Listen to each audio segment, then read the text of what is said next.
We will go through each steps of building an AI agent on N8N for those who never did it, so you can easily build yours. We will also see in details what are the type of agent you can build, how they are triggered, and what are they capable to do, so you can understand what type of agent you need for your specific use case. So as usual for an automation platform, you have to set up a trigger. The first one, the first option is trigger manually. So you will trigger your automation with a click on the platform directly. It's more for testing. You have an app event, so you can trigger your automation with a specific event on multiple apps. It could be a message on Telegram, a neuro added on Airtable. I will click on it so you can see there are a lot of applications that can be used as a trigger. So you have a lot of choice. You can schedule your automation, so every day, every hour, custom intervals. You can trigger it with a webhook also with an HTTP GET request. This is more specific to N8N, but you can create a form on the platform, and when someone submit a form, it will trigger the automation. So that's an interesting way of triggering an automation. Your automation can be called with another workflow. So multiple automation can call one and another.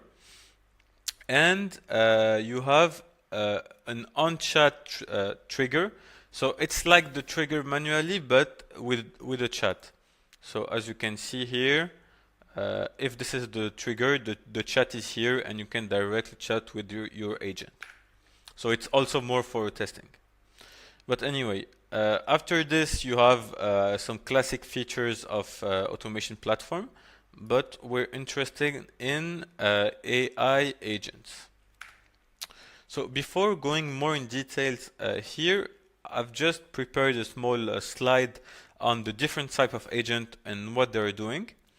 The first one is the tools agent. So basically, you will use this type of agent when you're not really sure what you want to do, when you want to test some things.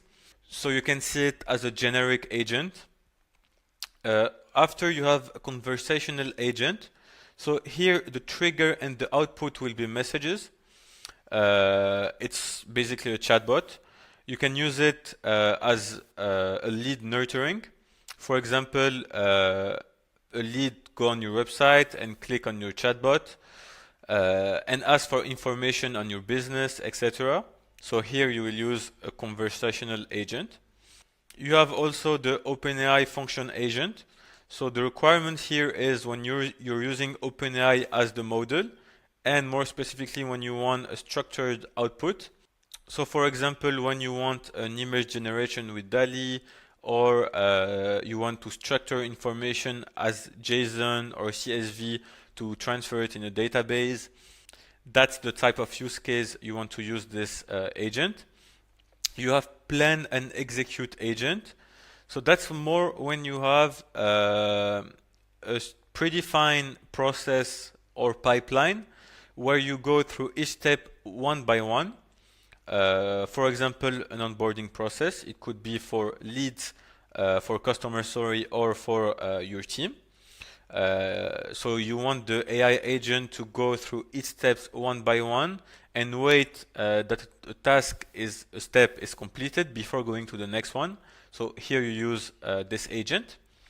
You have React agent. So this is repetitive action. It's when basically you want to do a specific repetitive action, and between each iteration you will do a kind of analysis. So for example, for a lead scoring system, when you want to assign a grade to each criteria of a lead, here you do multiple iteration for each lead, you do an analysis and assign a grade for each iteration. So here you will use the React agent. And finally the SQL agent. Most of you won't use it, but when you have but the requirement is that you're using a Postgres or MySQL database. So when you have a huge database, we're talking about hundreds of tables and thousands of rows, and you want to retrieve specific information from the database, you can use this type of agent. So we've seen this, and basically an AI agent have three parameters. The first one will be the chat model. So for choosing your model, you have to ask yourself which model is better for my use case. If you don't know, you can test the one you're already familiar with. I will take Mistral, medium, and you have the memory.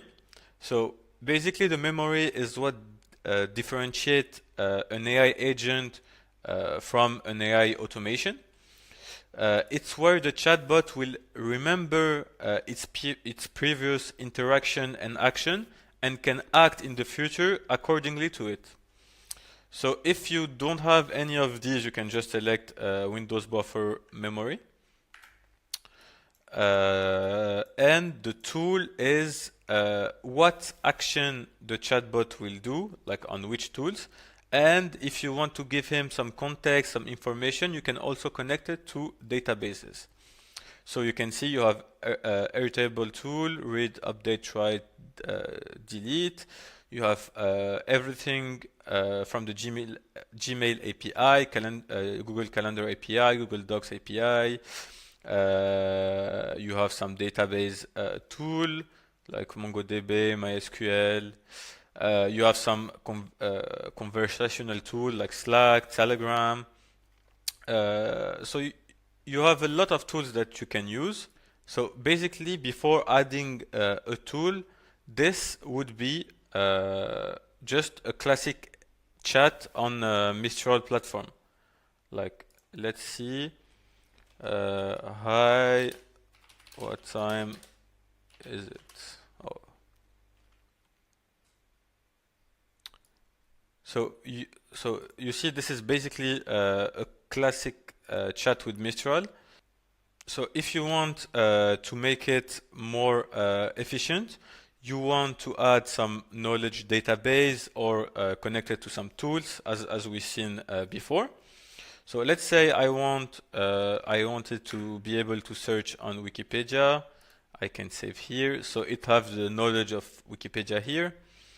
Let's say what year did Steve Jobs created Apple, for example. So as you can see, this is more accurate information, but this is still really basic. If you want to have something more interesting, you can, for example, here you can add some HTTP requests, some code if you're familiar with it. You can also connect it to a workflow, so an automation inside the AI agent, so it can use it when you ask for it. Let's, for example, say you connect it to an automation, you connect it to an Airtable database, and you want to trigger the automation with Telegram, with a message on a channel. So that's just an example. So if you wanted, for example, to have a bot on Telegram, when you trigger the automation with it, you will interact with your AI agent that will search on Airtable. When if a new row has been added, it will trigger a specific automation. So as you can see, you can do a lot of things. You can also, I think, no, let's click on this. Here you have AI templates.